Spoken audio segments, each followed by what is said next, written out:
I am Vincent Irving, aka DJ V. I hope that you are liking all the episodes that we're working on pretty hard at DJs and Entertainment right here in the studios. Please like, share, and subscribe. 5, 4, 3, 2, DJs and Entertainment, 1, DJs and Entertainment. There. You had time to subscribe, like it, and share. You know, I'm Harold Roberts from Kansas City, Missouri.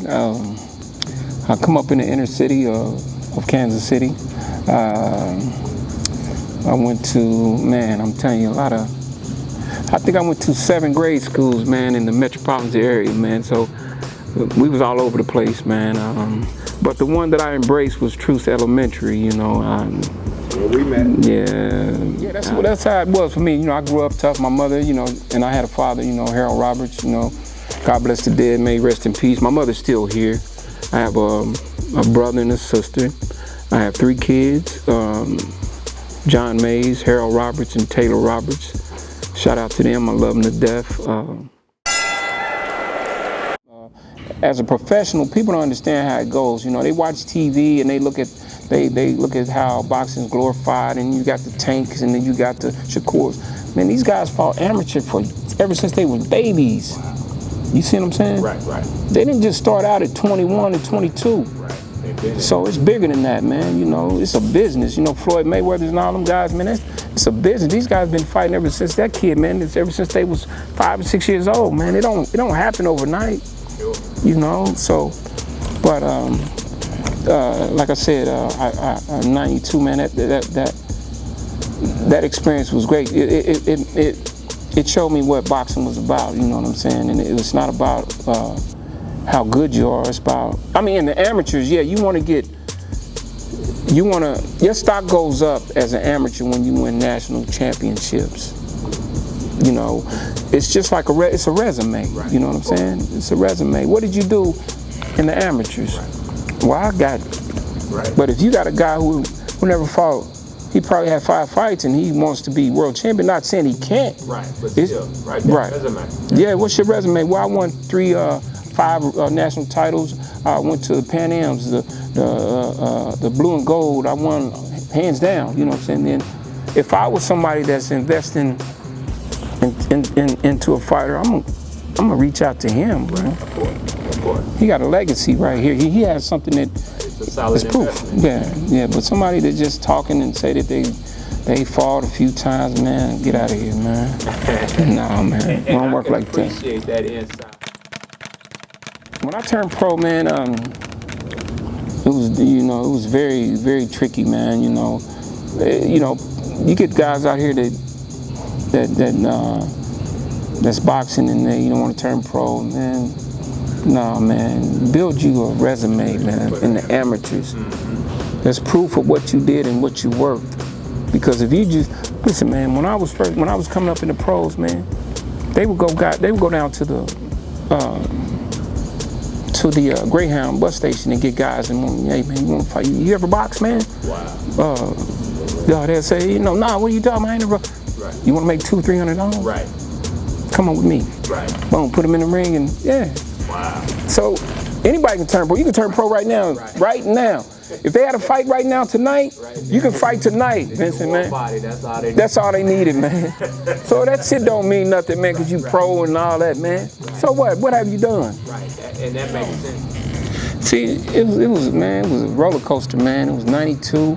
Sometimes if you don't have a promoter, you kind of dead, because these guys will call you. Man, I used to get calls, man. Hey, Harold, man, yeah, what's up, man? We got to fight tomorrow night.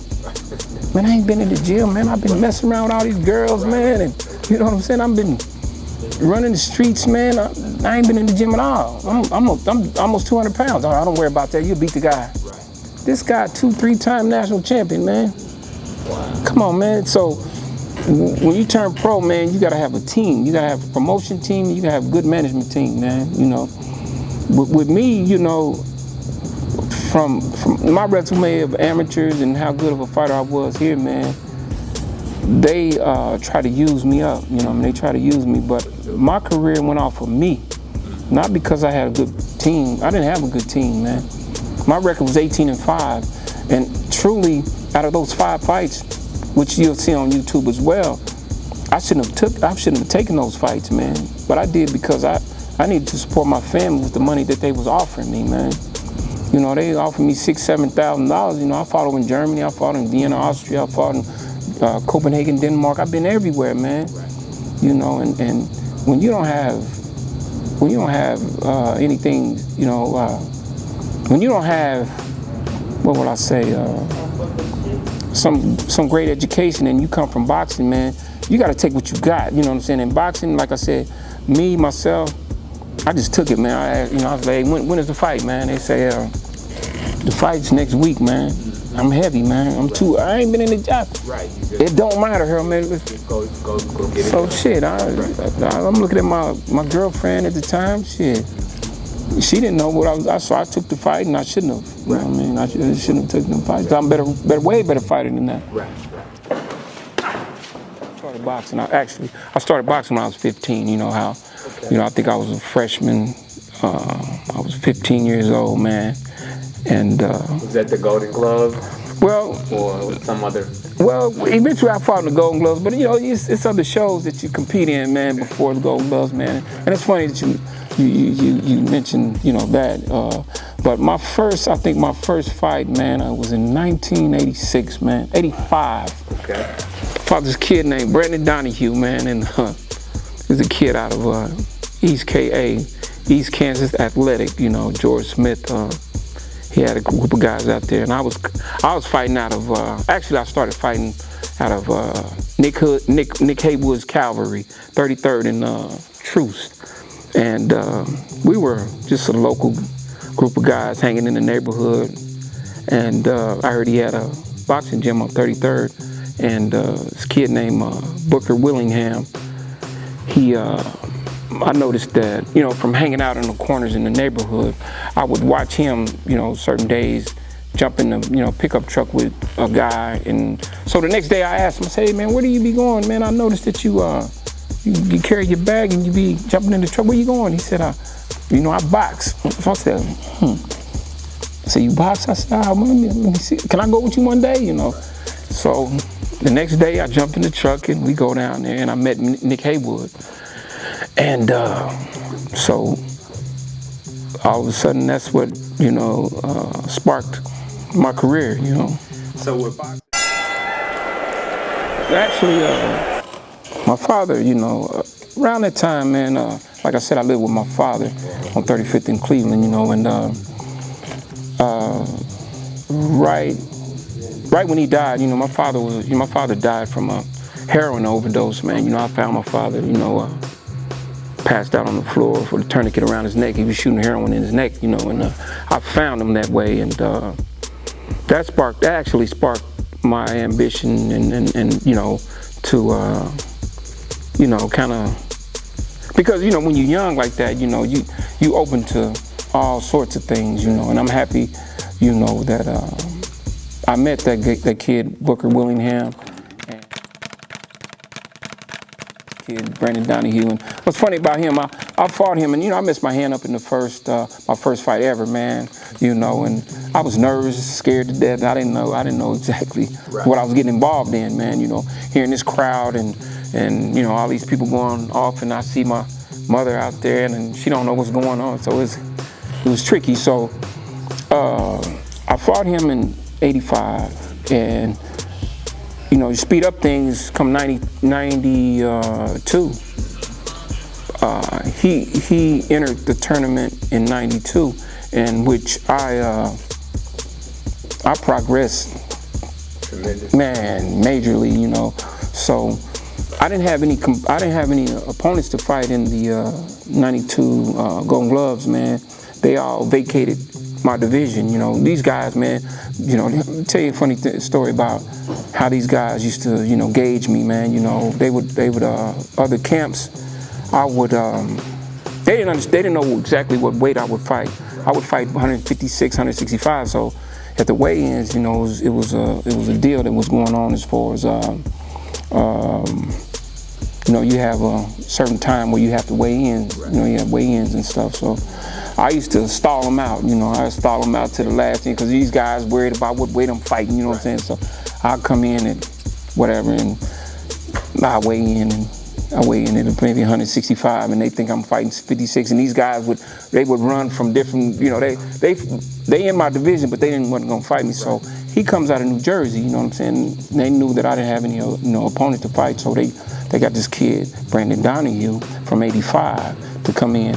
So, you know, I stopped him. It's on YouTube. I stopped him within 5 punches, got him out of there, laid him flat like a starfish, you know what I'm saying? And he, I said, man, how you been doing, man? I talked to him after the fights, and he said, I'm doing fine. Who are you? I said, Merrill Roberts. I fought you in 85. He said, man, I wonder what happened to you, man. I said, well, I'm still involved, man. I'm still, you know, boxing and stuff. So that's just a story about, you know, when I first started, man, how I progressed from 85 to 92, man, you know. You know, but amateur, you know, I fought in USA. They call it USA's now, but it was ABF tournament back when I was fighting. And I fought. I won the regional tournament, which I won the invitational. That means it's here in Kansas City. Then I fought in the regional, which is Region 7. You fight St. Louis, Oklahoma, Arkansas, and I stopped everybody. Okay. But you know, then I went and I fought at the Olympic Training Center. I fought Chris Bird. You know, he went off. He was 3-time USA champion. He went off, and later on he fought Evander Holyfield as a heavyweight. And you know, I lost to him. You know, because the first draw, man. You know, like I said, I was regional champion. I stopped everybody, and it's documented. It's on YouTube. You can see it.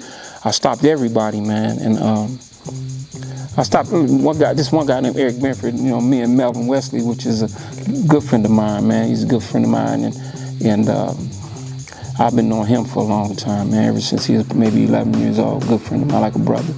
But Eric Benford was ranked #1 in the nation at the time, and I got rid of him. And I thought, you know, here I go. You know, I'm about to go. And I went up to Olympic Training Center up in Colorado Springs, and my first fight, they go by brackets and stuff, you know what I'm saying? And I look up there and I said, man, you know, I'm reading not the KO magazine. I think they had an amateur magazine back in the day where, you know, you can look up and see who's ranked #1, 2, 3 in the amateurs at that time. I would see Chris Bird and all these other guys, man, and being that he was #1, I'm following him. Damn, you know, but when I go to Olympic Training Center, I get him off the top, #1 off the top. So, and then, you know, hey man, he beat me, you know, because I wasn't ready for that type of style. He was 3-time, like I said, national champion, and I think he won the world. He fought in I don't know if it was the Pan Am Games or something like that, and he was world champion in twice or once or twice, I don't know. I decided to turn pro, and which I shouldn't. That was a mistake that I made.